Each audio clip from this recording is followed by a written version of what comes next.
That's right. What's going on, everyone? Welcome back to another episode of Bridging the Gap here on the Jersey First TV network. I'm AJ Malillo. I'm Steven Rombolo. And as always, you can subscribe to Jersey First TV by hitting that subscribe button, hitting that little notification bell. You can check us over at Ooh, wow, this is a rough morning already. You could check us out over at jerseyfirst.org, where you can subscribe to our newsletter and you can sign our pledge to make New Jersey a better place. And Stephen, if you can't tell, it is final season here, so words are not I, coming easy. it seems as if somebody's been grinding hard. Words are hard. I imagine you've been reading, writing, talking, doing the whole nine. Yeah. So our first exam is con law. So doing a lot of constitutional law. I made a whole Quizlet, 74 flashcards on Quizlet. And Oh, and you know what, Stephen, as you are well aware, I'm a great guy. So like I sent that out to the classmates. I said, hey, if you need a little help, here you go. You know, help us memorizing. It's closed book exam. So it's like you got to memorize a lot of cases and stuff. So just help the people out. You know what I'm look at saying? you, man of the people. When they I turn want their to. back on you, you gave it right back to them. If they turn their back on me, I would come with a smile and I'd tap them on the shoulder and be like, "What's up, brother?" You know what I'm Yeah, saying? yeah. They I turn ain't their back. You turning it say, "Hey, back. I'm still here. I'm still You here might not have smiling. voted for me, but I'm still here." I'm still here smiling. That's what I do. That's what I do. So walk us through finals real quick. What are we Um, looking at, we're and looking. how are we feeling prepared wise for each of them? Sure. Constitutional law. It's the first final. It's next Monday. So it's like, what's Okay. that? We're recording on Friday, so I got 3 days, 4 days to study, if you count today. So I'm pretty confident in that. You know, there's just a little memorization stuff. Like I said, it's closed book. So I just got to remember a couple of like I know the rules type of thing, but know which cases match which rule is kind Yeah. of tough type of thing. And our professor is a big quotes guy, so knowing which Mm, justice said what in what case really helps. You throw a quote in an answer, and he's like, "This is it. This is the one." You know, yeah, so you gotta that's memorize good. that type of stuff. And then after that, next Thursday is contracts. That one it's a little unsettling is Okay. contracts. Um, it is open book, so that relieves some anxiety. But I got to really hone in on contracts. That's a Yeah. tougher one for me. And then the last final is property, and that's next Thursday. So I got plenty of time to prepare for that. So that's like Oh yeah. on the back burner on simmer right now. You know, Yeah. You're. that's like I'm cooking soup over there. I'm giving it its time. Yeah. But in the meantime, during all that, I also have a paper for my regulations class that is due on May 11th. So I have some time for that, but I kind of want to get that done before, like I want that to be pretty much done by next week, so that it's just like edits and then submit type of deal. Very reasonable. Very So reasonable. yeah, I mean, Stephen, you've been in school with me, you've been in class with me, so you kind of know how my brain works. You would understand why something like con law makes more sense to me just on its face than something Yeah. like contracts, which is much more like regimented. This is a contract, and this is how you get a contract, and this is how you find the remedies of that contract, and so on. It's like that just doesn't. That's following that script doesn't really fit my brain as much. I need something more I, abstract. I was gonna say. I think you and I are just gentlemen like that. It's this idea that contract sounds like if you're navigating the landscape of contracts, you can only navigate from here to here, and this is what it is, and that whole space exists between these two walls. Con law, the walls are like this. Right? No, exactly. There's no walls, so to speak. There's no Like walls. you're outside. So yeah, so I totally understand. I totally get it. Well, Right, and listen, people make up walls, and then other people are like, "I don't really like that. Let's do something else." remodeling, if you will. Right. Sure. So yeah, that's pretty much what we got going on. How about you, Steve? It's we're here. Still, I'm learning a bunch of new food stuff at the new job. I've been hand making chocolates now, which is super fun. I feel like some kind of weird Anthony Bourdain esque character because I show up to work and it's like all these kids are young. They're like 17, 18, and I show up and I'm like, hey guys, what are we doing? I'm making chocolate, and I'm just in the back like listening to crazy music, pumping out these little nonpareil snacks to have. some chocolates right here, some nonpareils. We haven't been able to see each other in a while, and I had to make a trip out honestly just to get some of your homemade candy. Like I think that I that say less. We yeah, got plenty. So that's about all I've been doing is just laying in, putting in big hours, and still waiting to hear back before I really get the ball rolling on where I'm going. I sure. know I should be hearing back allegedly within the first week of May with some more details about where I'm going to end up. So fingers crossed. We'll see where we go. But it's crunch time for that. It's getting real close. It's getting real scary Yeah, that's next because week. yeah, once that final decision comes through, then it's scramble time. Either scrambling and moving to Florida, or we're scrambling and we're getting set up to stay in Jersey. So it could go either way. I'm very excited. Been a lot of hard work, very long process, but we're nearing the end, which will turn into a new beginning. So Sure. Every new beginning is another beginning's end. You know what I'm saying? That's yeah, you know who quote that's a quote from Jersey legend John Bon Jovi. is it really? Is it Every really? new I didn't know beginning that. is some beginning's end. Oh yeah. Oh yeah. I did not know that. I did not There know you that. go. Now, Stephen, you are Anthony Bourdain mixed with Willy Wonka, it sounds like to me. Yeah, that's what I feel like. That's kind of what I feel like.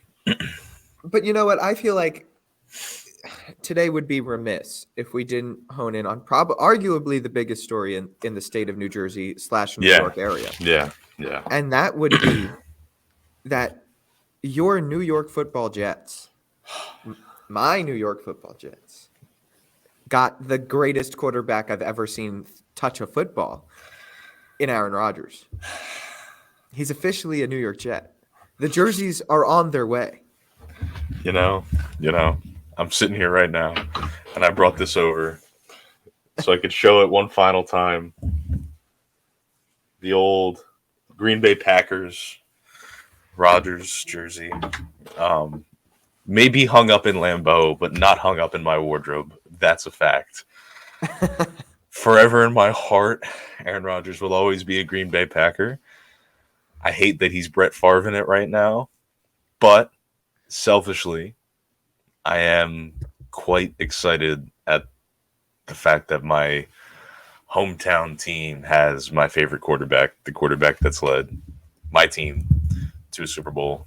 Probably should have been more Super Bowls, but four-time MVP, giving me plenty of years of entertainment with the Green Bay Packers. So to be able to see him throw a ball in my backyard, I think is very, very exciting. And As much as it pains me. I do believe the Jets will be playing at MetLife 10 times this year. So we can see potentially 10 Aaron Rodgers hometown games. That's right. That's what I'm saying. I believe it's That's a 10 lot. times. And I also saw, this is big news too for all of the football fans in the Jersey area, that the Jets, who haven't had like many primetime games over the last decade or so, because they haven't been very good, quite frankly.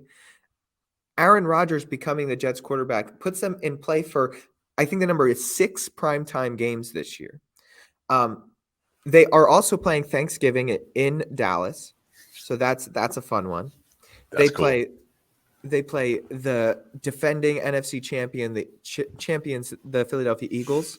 That's a possible prime time. And then you got those games against the Bills. You got the games against the Jets play the Chiefs. That'll probably be a prime time game. So the door is wide open for New York Jets, East Rutherford, New Jersey, prime time, 8 p.m. on a Sunday night after a long day of football. You get to sit back and you get to watch football being played at East Rutherford at 8 p.m. And there's nothing better than that. I'll tell you what pains me that I'm no longer in North Jersey because that stadium was like right around the corner from where we were at. And Probably throw a football. yeah, I might be able to catch a rogue Aaron Rodgers pass. No, I will say another great thing about this deal for me is he just so happened to choose, which I know is his old college number, but my favorite number, which is 8. So it's going to make it a little easier to wear a number 8 Aaron Rodgers Jets jersey. Like that jersey is two things before it's a Jets jersey, and that's how I'm justifying it in my mind. You know, Are it's a you? number 8 Aaron Rodgers Jets jersey. Let me ask you this before we move to the next story. Are we investing in a number 10 Jordan Love jersey, or are we gonna wait I, and see? I'll wait and see. I would be. I'm gonna wait and see. I don't know. Okay. I don't know if I believe in Love. I think he had like well, I think he did started what 2 games when Rodgers was out with the thumb, Yeah. and I forget what the other circumstance. I think it was like a The COVID bout or toe. something. Oh, the The COVID COVID toe. toe, Yeah. The COVID the toe. COVID toe that he slammed on. It's crazy. Um, I think Jordan Love. Listen, you've been sitting back, you've been watching Aaron Rodgers for what? I think it's like 3 years at this point. Do his thing. So if the Packers do what the Packers do, and they can kind of give this young player a chance to watch greatness, be exposed to greatness, kind of sit directly backseat to a guy that's been leading the franchise. A nice segue in, maybe rough first year. We're looking for a better than Zach Wilson first year, Sure, sure. and maybe next year the purchase will be a number 10 Green Bay Packers Jordan Love jersey. Well, I'll tell you this, Steven, because this, as much as I love football, the Jets, Aaron Rodgers, and talking football, this is not a sports pod, so I think this is a good place to leave it. Personally, as the great band The Darkness once said, I believe in a thing called love. So they said it more like, I believe in a thing called love. So I believe in a thing called love. If that gives you any justice or justification. Gives me hope. Gives me hope. There you go. He brings the love. You bring the hope. That's what they say. That's what the people are saying that, and I'm not going to say no. I'm not going to say No, no. no, So, no. but Steven, what is our next story? I think we need to talk about rather big news. So the 2024 election is still a hop, skip, and a jump away, but it is heating up as we've had a new, very expected, very predictable individual throw their hat into the ring again.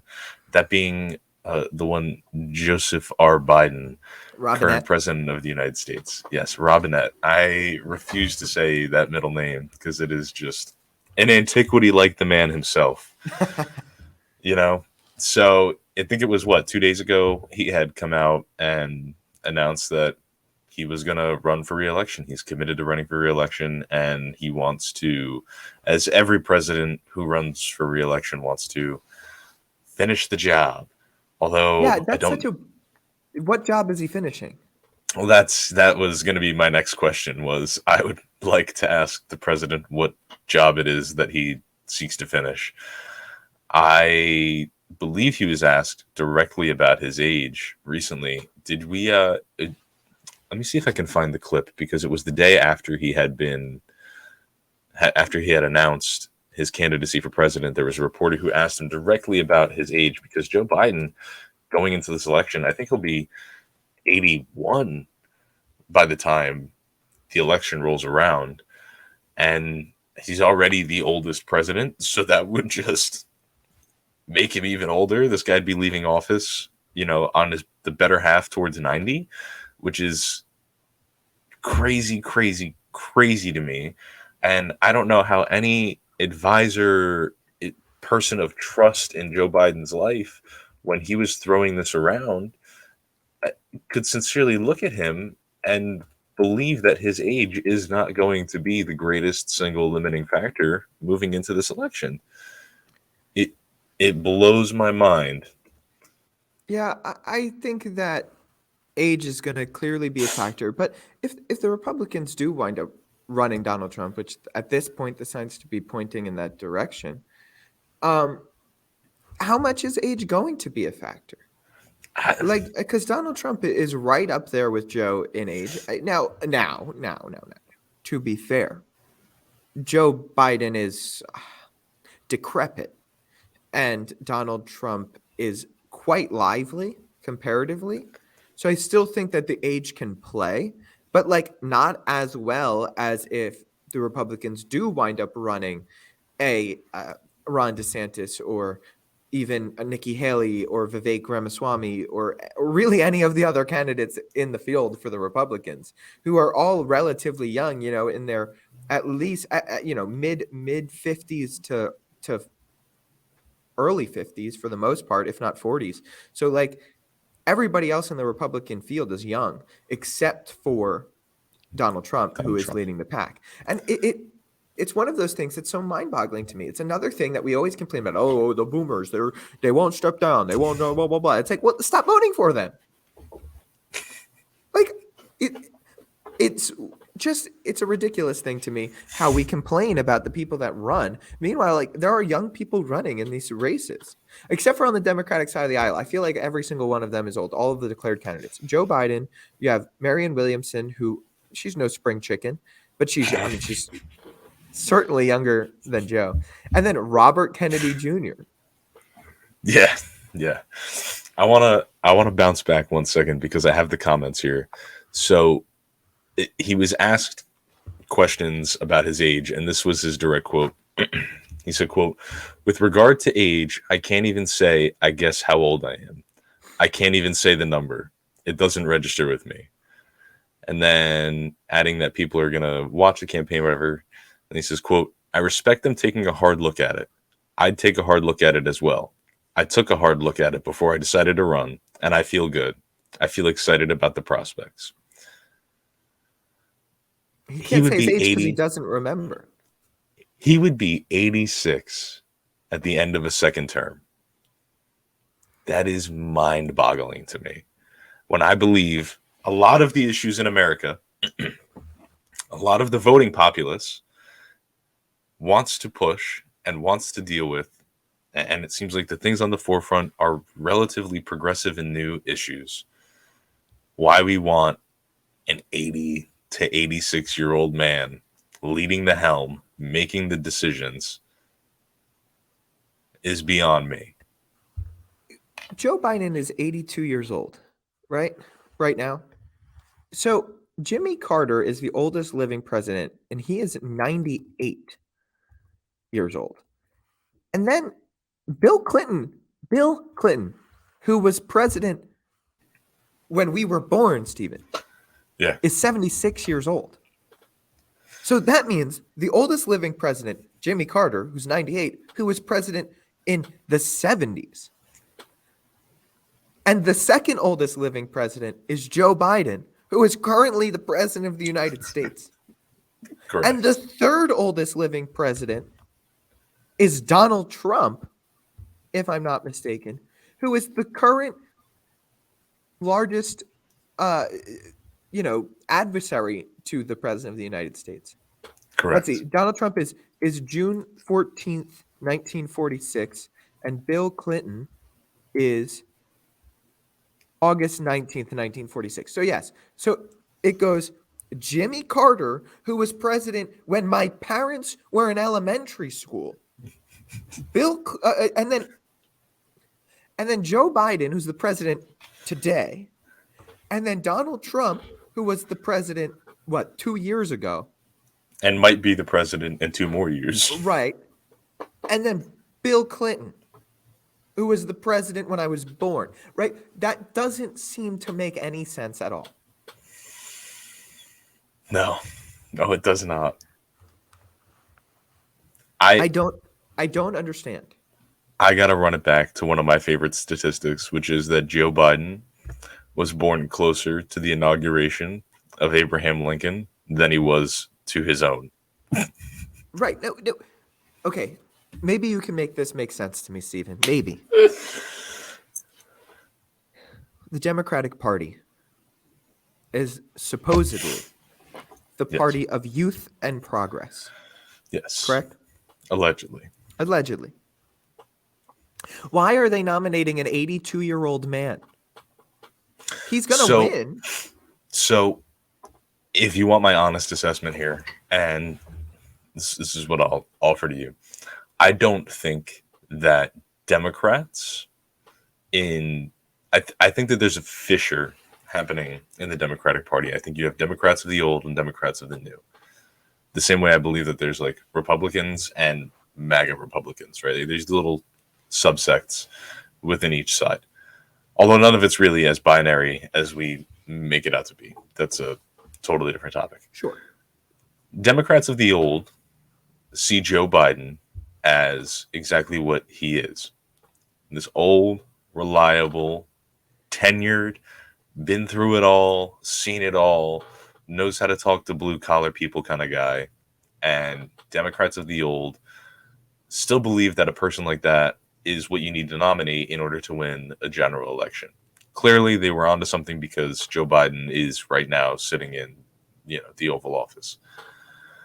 Democrats of the new, I don't believe that they want Joe Biden. I don't believe that they want these ancient relics of politics past leading the helm of what they see to be a progressive party.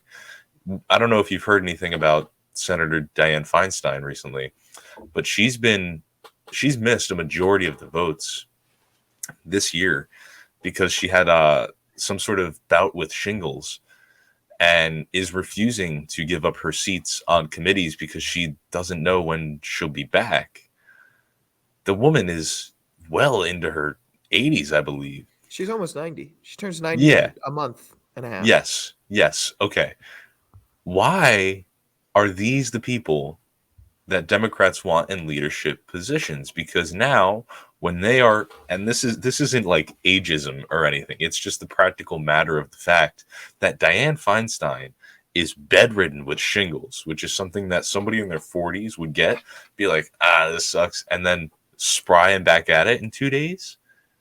She's out of commission. She's not on these committee hearings that she's on. She's one of the longest tenured senators for the Democrats. She sits on some really important committees. She is an important vote for a lot of these things, and she's not here because she's sick. And that sucks. We feel bad. We wish her well. But also, Dianne, give it up. Give it up. You're about to be 90. You're about to be 90. You're fighting for your life with shingles. Let the young people grab the reins and do the work that you right now cannot do. Do not hold your seat. Do not continue to just congest the system with your absence. Pass it on. If you truly value the success and continuity of the Democratic mission, pass it on. I would say the same thing to Joe Biden. If you care about the success of the Democratic mission, of a Democrat as the executive, pass it on. Give it up. Give it up. Do these people not want to retire? Do you not want to sit at home with Dr. Jill Biden and, watch the grandkids and have a regular end of life? You want to be hustling and bustling and shaking hands and having people yell at you over the TV all day, every day until the day that you die? That sounds like a miserable, miserable life. I think that they like the power and they like being in the center of attention. And somebody like Joe Biden has wanted to be president his whole life. And now he's president and he gets to be. And I also don't think it's ageism to say that at 90 years old, you probably should hang it up from a very, very, very difficult job that is being a senator. But my other thing is, well, twofold. And then we can close this topic up after these two questions. One, who is that young person in the Democratic Party legitimately? I just don't see that young person with a groundswell in the Democratic Party that can win a general election, that can do anything. And second of all, even the young voters, who is their hero? Who is the person that the young voters were flocking to over the last two presidential elections? Bernie Sanders, who's not young either. You can't complain about something and then just continue to do the same thing over and over again and be like, well, why is this happening? Well, it's like, you're voting for, people that are geriatric patients. I don't know what to tell you. Just don't vote for them. Vote for somebody else. Other people are running, right? Republicans have a huge array of people in the field. You have Vivek Ramaswamy, you have Nikki Haley, you have Ron DeSantis isn't declared yet, but like he's going to, right? You have Tim Scott, right? These are young people. Vote for them if you don't want old people in office anymore. Don't vote for the guy who's currently the third oldest living president of the United States. And if you're the Democrats, who are supposed to be the party of young people, maybe first of all, find a young candidate to run. Second of all, vote for him. Third of all, don't vote for the guy who's the second current oldest living president in the United States and pretend like you're the party of youth, because Joe Biden doesn't speak for the youth of our country. He doesn't. I mean, he doesn't speak for himself, if we're being honest. He doesn't really say words a lot of times. So, yeah. I'll say this. The Democrats have a really hard time because I think there's a lot of competing values and a lot of competing ethics and a lot of competing ambition in young Democrats.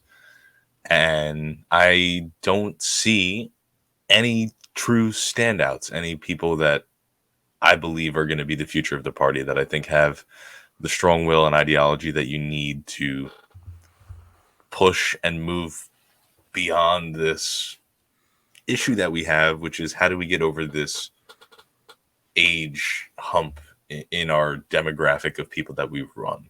I don't know who that person is. I don't believe that person has revealed themselves yet. I don't know who it is. I say this every single time we talk about Democrats and presidents. I wish the woman could run, but Tammy Duckworth to me is like the Democrat of all Democrats at the moment. She has constantly been, at least in my opinion, progressive enough, but also sort of classically liberal enough. She's stern. She's hard debater, and she's just a great woman and checks all of the boxes that Democrats would want to check for a candidate in a general election. So I think, and I've been saying this, you and I have both been saying this for a very long time, these parties need to do some soul searching. We need to find out what the hell the Democrats want to do in 2024, because the reality is, if we have to run it back and we get another election of Donald Trump versus Joe Biden, I might not make it. I might not make it. It's going to be the same thing over and over and over again. It's like a bad TV show that keeps getting renewed for the same season and the plot never changes, because Donald Trump's going to go up and he's going to be like, oh, Sleepy Joe. And then Joe Biden's going to be like, hey, stop that now. That's what he's going to be like. And it's not fun, and people are going to be frustrated, and we're going to end up in the same position that we are now, the same position that we have been in, which is we're going to be 2 years into a presidency. Half the people are going to be happy, half the people are going to be upset, and nobody's going to feel good about anything. So it's cyclical. It's almost like we're self-abusing with putting into place bad candidates, almost kind of like we like it. I don't know. Point is, 2024 is getting heated up, and I don't know who the hell told Joe Biden that it was a good idea to run and finish his second term at the age of 86, but that person needs to be found, and we need to have a serious discussion with them. Yeah, I don't know either. I will say this: Tammy Duckworth can run for president. She is considered a naturalized U.S. citizen. She was born in Thailand, but she's still considered a naturally born amazing. US citizen. Tammy Duckworth. But that being said, I completely agree. I have no idea. I think that like ingenuity and initiative and new ideas and people that like can clearly see and work into the future with the way that tech has been advancing so quickly are needed. But I just don't. I guess there's not somebody who's charismatic enough to kind of take the reins of that. I don't know. I wish there was somebody out there that could, take the tech industry and tech world that is inevitably going to be a massive part of the future and have the charisma of like being a politician, because that's needed, right? This idea of hope and unity and bringing of people together mixed with this sort of understanding of the future of industry and everything else, and just kind of like embrace our country in a big national hug, so to speak, and just be like, we're going to get through this together. That guy or gal, I don't know where they are. I don't know if they're out there. If you are out there, please run and maybe get some support behind you, because we need it. But look, it seems to be at this point, and there's a lot of time, like you said, before November 2024. But at this point, it seems to be cooking up to a Trump Biden V2. And hopefully, we'll all wake up after this and be like, well, that was a tough 12 years of elections. And let's start electing people that are not 90. And let's start electing people that are maybe 45. Yeah. Or We need 50. youth. We need the youth. It's crazy that right now, if somebody was 68 and running for office, somebody that was qualified for Social Security in the United States, picked up and ran for the president, I'd be like, now that's a guy or a girl full of youthful exuberance and gusto. And 68, you could retire and get Social Security benefits. You would be youth right now. That's a tough commentary. That is a tough commentary. But look, Steve, I think we are just about out of time here. So yes, we will catch y'all next week. I believe next week is a book recap episode too. It is. So look forward to that. Steve and I will be talking about the books we read for the month of April. And with that, this is another episode of Bridging the Gap. I'm AJ Malillo. I'm Stephen Romolo. And as always, subscribe to Jersey First TV and check us out on jerseyfirst.org for our newsletter and sign our pledge. Have a good week, everyone. Talk to you next week.